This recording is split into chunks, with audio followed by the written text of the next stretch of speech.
मित्रांनो नमस्कार। आज मी तुमच्यासाठी घेऊन आलो एकदम मस्त टेस्टी आणि एकदम झणझणीत अशा एक नाही दोन नाही तर तीन चटण्याच्या रेसिपी। तर सगळ्यात पहिली असणार आहे कढीपत्त्याची चटणी, आणि दुसरी असणार आहे हिरव्या मिरचीची चटणी, आणि तिसरी असणार आहे लसणाची चटणी। आहेत की नाही मित्रांनो, एकदम भन्नाट अशा चटण्या टेस्टला एकदम अप्रतिम बनतात आणि बनवायला पण एकदम साध्या सोप्या आहेत। आता मित्रांनो ह्या तिन्ही ज्या चटण्या आहेत ना, तुम्ही भाकरी बरोबर, चपाती बरोबर, अगदी भाता बरोबर पण खाऊ शकता। एकदम टेस्टी अशा लागतात। कढीपत्त्याची आणि लसणाची जी चटणी आहे ना, तुम्ही डोसा बरोबर पण खाऊ शकता आणि इडली बरोबर पण खाऊ शकता। ह्या चटण्यांमुळे डोशाची चव जी आहे ना एकदम दुप्पट होऊन जाते, एकदम जबरदस्त। हा हा हा काय सांगू तुम्हाला। चला आता बोलण्यामध्ये जास्तीचा वेळ न घालवताना फटाफट आपण रेसिपीला स्टार्ट करूया। हो पण त्याच्या आधी चॅनलला सबस्क्राइब करा, लाईक करा आणि कमेंट करायला विसरू नका। आणि जेव्हा पण तुम्ही खाली कमेंट करताना त्याचबरोबर हाईप बटन पण दाबा, म्हणजे हा व्हिडिओ जास्तीत जास्त लोकांपर्यंत पोहोचेल। चला फटाफट रेसिपीला स्टार्ट करूया। तर मित्रांनो सगळ्यात आधी आपण इथं तयार करणार आहोत कढीपत्त्याची चटणी। हो पण त्याच्या आधी आपण लसूण चटणीसाठी जी मिरची लागते ना, बॅडगी मिरची, ती आपल्याला कमीत कमी 1 तासासाठी गरम पाण्यामध्ये भिजत ठेवायची आहे। त्यासाठी सगळ्यात आधी आपण इथं घेतलेले आहेत 20 ते 22 बॅडगी मिरच्या। या मिरच्यांचे देठ जे असतात ना मी काढून घेतलेले आहेत, आणि ज्या बिया असतात त्या ठेवलेल्या आहेत। जर तुम्हाला मिरच्यांच्या बिया काढून घ्यायच्या असतील ना तर तुम्ही काढून घेऊ शकता, त्यामुळे चटणी जी आहे ना थोडीशी सप्पक बनते, तिखट नाही बनत। आणि मित्रांनो अजून एक, तुमच्याकडे जर 1 तासाचा वेळ नसेल ना तर ही मिरची तुम्ही पाण्यामध्ये शिजवून घेऊ शकता 8 ते 10 मिनिटांसाठी। आता मित्रांनो ह्या ज्या मिरच्या आहेत ना पाण्यामध्ये भिजून रेडी होईपर्यंत दुसऱ्या ज्या 2 चटण्या आहेत ना त्या आपण तयार करून घेऊयात। त्यातली सगळ्यात आधी आपण तयार करून घेऊया कढीपत्त्याची चटणी। तर त्यासाठी मित्रांनो सगळ्यात आधी मी इथं एक पॅन चांगलं गरम करून घेतलेलं आहे, मीडियम असं गरम करून घेतलेलं आहे। आता या गरम झालेल्या पॅन मध्ये मी 1 मूठभर कढीपत्त्याची पानं टाकून घेतोय, म्हणजे ऑलमोस्ट 1 ते 1.5 वाटी होतील। आता मी यामध्ये 1 वाटी कोथिंबीर टाकून घेतोय। आता ही कोथिंबीर आणि कढीपत्त्याची पानं चांगलं कुरकुरीत होईपर्यंत पॅन मध्ये चांगलं भाजून घ्यायचंय। आणि आता सध्या गॅस जो आहे ना मीडियम ठेवायचा किंवा त्याच्यापेक्षा थोडासा लहान ठेवायचा, म्हणजे पानं जे आहेत ना करपणार नाहीत आपली।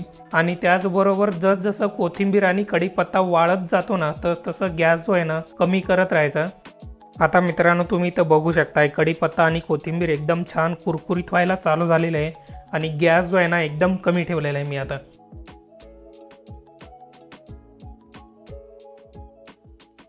आता मित्रांनो एका खलबत्त्यामध्ये 20 ते 22 मी लसणाच्या पाकळ्या टाकून घेतोय, आणि त्याचबरोबर 1 चमचा जिरा टाकून घेतो, आणि त्याचबरोबर यामध्ये चवीपुरतं खडा मीठ टाकून घेतोय। आता हे सगळं चांगलं आपल्याला खलबत्त्यामध्ये कुटून घ्यायचं आहे, चांगलं बारीक करून घ्यायचं आहे। आता एकदा का लसूण, जिरा आणि मीठ खलबत्त्यामध्ये चांगल्या प्रकारे कुटून झालं ना, आता यामध्ये 1 वाटी भाजलेला शेंगदाणा टाकून घेतोय। शेंगदाण्यावरची साल मी काढून घेतलेली आधीच। आता हा शेंगदाणा जाडसर असा आपल्याला कुटून घ्यायचा आहे। आता मित्रांनो तुम्ही इथं बघू शकताय शेंगदाणा मी जाडसर असा कुटून घेतलेला आहे। खलबत्ता लहान असल्यामुळे 2 बॅचेसमध्ये मी कुटून घेतलेले जाडसर असा। एकदा का शेंगदाणा चांगल्या प्रकारे कुटून झाला ना, आता यामध्ये आपण मगाशी जे कोथिंबीर आणि कढीपत्ता भाजून घेतला ना तो यामध्ये टाकून घ्यायचा, तो पण चांगला बारीक असा कुटून घ्यायचा खलबत्त्यामध्ये। आता मगाशी शेंगदाणा जरा वाटीमध्ये बाजूला काढून ठेवला होता, कारण 2 बॅचेसमध्ये आपण कुटून घेतला। आता हा शेंगदाणा राहिलेला जो आहे ना नंतर टाकून तो पण चांगला मी मिक्स करून घेणार आहे आणि चांगलं कुटून घेणार आहे। तर मित्रांनो तुम्ही इथं बघू शकता अशा पद्धतीने आपला कढीपत्ता चटणी रेडी झालेली आहे बघा। एकदम मस्त झालेले आहे, एकदम टेस्टी असं झालेलं आहे। आपण खलबत्त्यामध्ये कुटून घेतल्यामुळे ना चव तर एकदम मस्त झालेली आहे। हे बघा मित्रांनो कशी झालेली आहे चटणी, एकदम मस्त झाली की नाही। जास्त जाडसर पण नाही आणि जास्त बारीक पण नाही, एकदम परफेक्ट असं झालेले, एकदम परफेक्ट।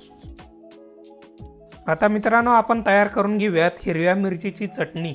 त्यासाठी मी इथं घेतलेले आहेत 25 ते 30 हिरव्या मिरच्या, आणि मिरच्यांचा साईज बघा बऱ्यापैकी लांब लचक आहेत, त्यामुळे जेव्हा आपण मिरच्या घ्याल ना मिरच्यांचा साईज नुसार क्वांटिटी जी आहे कमी जास्त करून घ्या।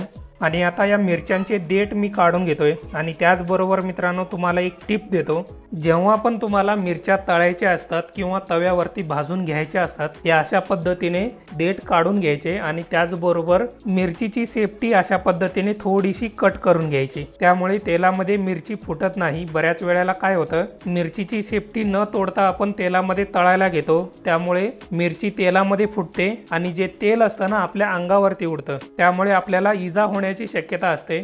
तर मित्रांनो, ही टीप तुम्ही मिरची तळताना नक्की लक्षात ठेवा।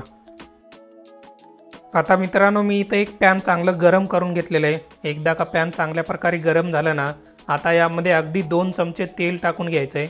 तेल पण चांगलं गरम करून घ्यायचं आहे। एकदा का तेल पण चांगलं गरम झालं ना, आता यामध्ये आपल्या मिरच्या टाकून घ्यायच्या आहेत आणि मिरच्यांना चांगल्या प्रकारे आपल्याला तेलामध्ये भाजून घ्यायचं आहे। मिरच्या चांगल्या मऊ पडल्या पाहिजेत आणि मिरच्यांवरती एकदम तांबूस असा कलर आला पाहिजे। 4 ते 5 मिनिटांसाठी या मिरच्या तेलामध्ये चांगल्या प्रकारे तुम्ही जर भाजून घेतलात ना, एकदम मस्तपैकी मिरच्या भाजून रेडी होतात। आता मित्रांनो, तुम्ही इथं बघू शकता 4 ते 5 मिनिट झालेले आहेत। मी मिरच्या चांगल्या तेलामध्ये भाजून घेतोय आणि मिरच्यांना वरून मस्त असा कलर यायला चालू झालेला आहे बघा।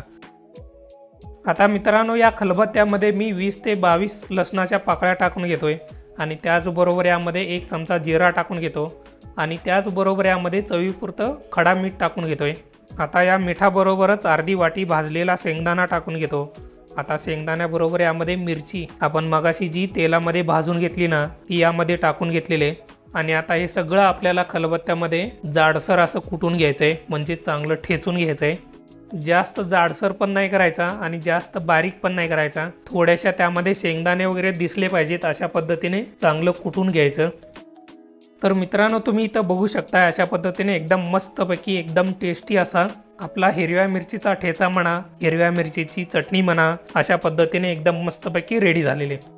आता मित्रांनो, आपण तयार करून घेऊयात लसूण चटणी। त्यासाठी मगाशी आपण जी मिरची गरम पाण्यामध्ये भिजत ठेवली होती ना, ती पण एकदम चांगल्या प्रकारे भिजून रेडी झालेले आणि मिरचीमध्ये जे पाणी असतं ना, ते पण चांगलं कुस्करून काढून घ्यायचंय। जेवढं पाणी आपल्याला काढता येईल ना, तेवढं सगळं पाणी यामधून काढून घ्यायचं।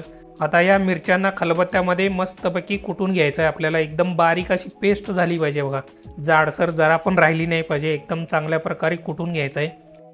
मग काय मित्रांनो, मिरचीची बारीक अशी पेस्ट झाली की नाही, हे बघा अशा पद्धतीने एकदम बारीक अशी मिरचीची पेस्ट आपल्याला तयार करून घ्यायची आहे।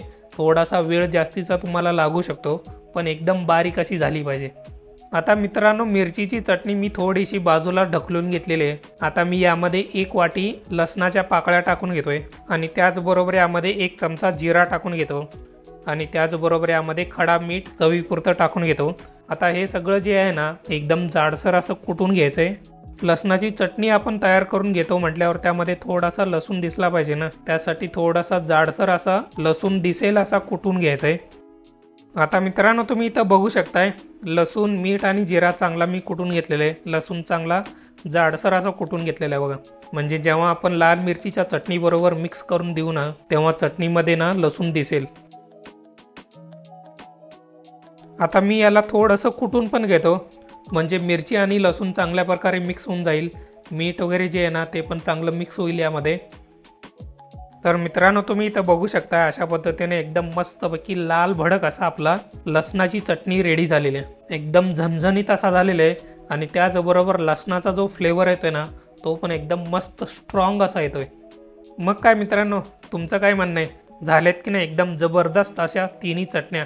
चवीला एकदम भन्नाट असे झालेले आहेत, एकदम झणझणीत अशा झालेले आहेत आणि त्याचबरोबर ह्या ज्या चटण्या आहेत ना, तिन्ही चटण्या तुम्ही भाताबरोबर, चपातीबरोबर, भाकरीबरोबर किंवा रोटीबरोबर पण खाऊ शकता, एकदम टेस्टी लागतात।